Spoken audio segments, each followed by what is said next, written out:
I often hear confusion about what's the difference between residential real estate and commercial real estate. They're both different types of real estate, and what's the difference, and does it even matter? Well, it does matter. In this video, I'll describe what they are, and more importantly, how attractive are they to invest in. Hi, I'm Dan.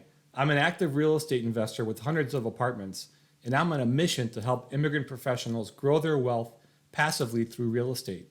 If you want a copy of my passive real estate investing guide, just click down below in the description.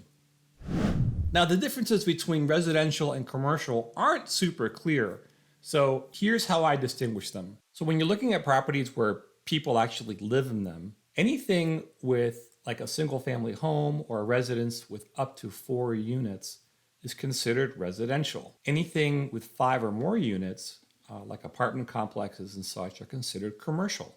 Also, properties like office, retail, industrial, like warehouses and such, hotels, special purpose buildings, those are all commercial real estate. This distinction is how banks define them. So you get different types of loans based on the kind of property you're interested in. Another difference between commercial and residential real estate is the type of buyers they tend to attract. The buyers of residential properties are typically individuals or families or a couple, just a family looking for a place to live. Commercial real estate, on the other hand, is usually purchased by businesses or high net worth investors or investing firms. That's a very different kind of buyer than residential real estate. Thus, it follows that the type of tenants that stay in these properties are different.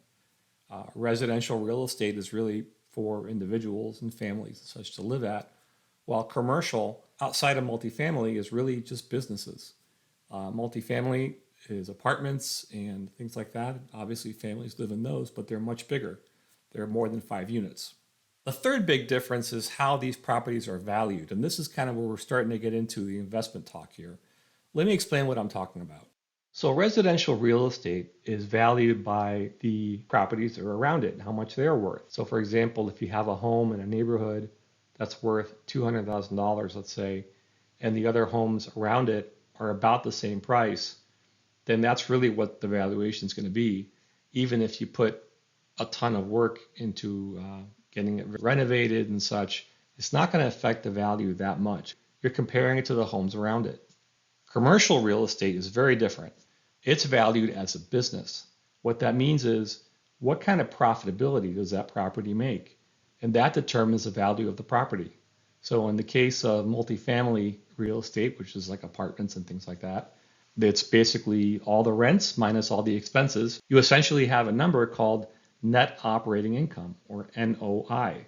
That's really the profitability of that property, which is used to evaluate that property, which is actually a great thing. Why?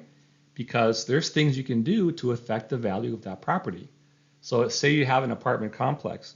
What are some of the options that you could do? First, you could increase revenue, right? If you want to increase profitability, you could increase rents. You could charge back utilities to the tenants versus paying for them yourself. You can add on services that tenants might find valuable that they might want to pay for. Or on the other hand, you could decrease expenses.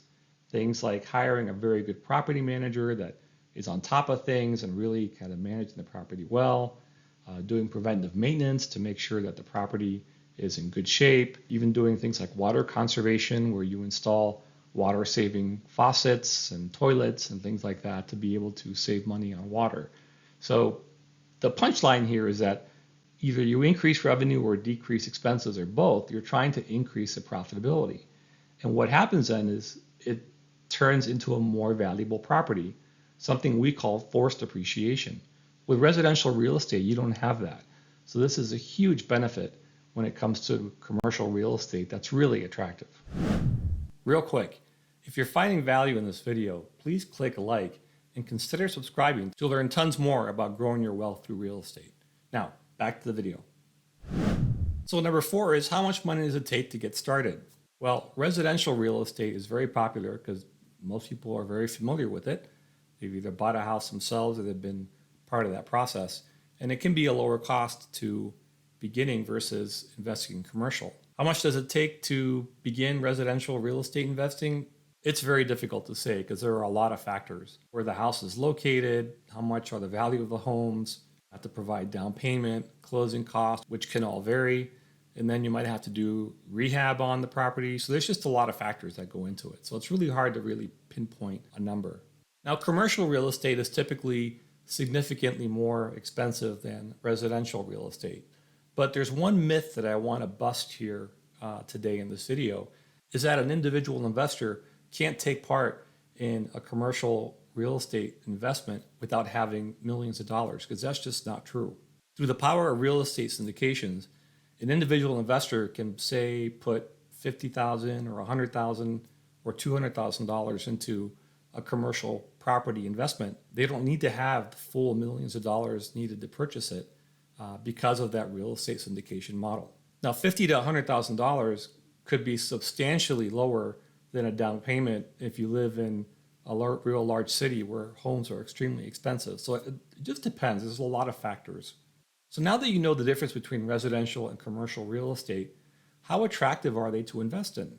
Is it a single family home, which is considered residential, or is it an apartment complex, which is considered commercial? That's a great question, and I made a video specifically answering that question, which you can find right here. Just click on the little box to start it.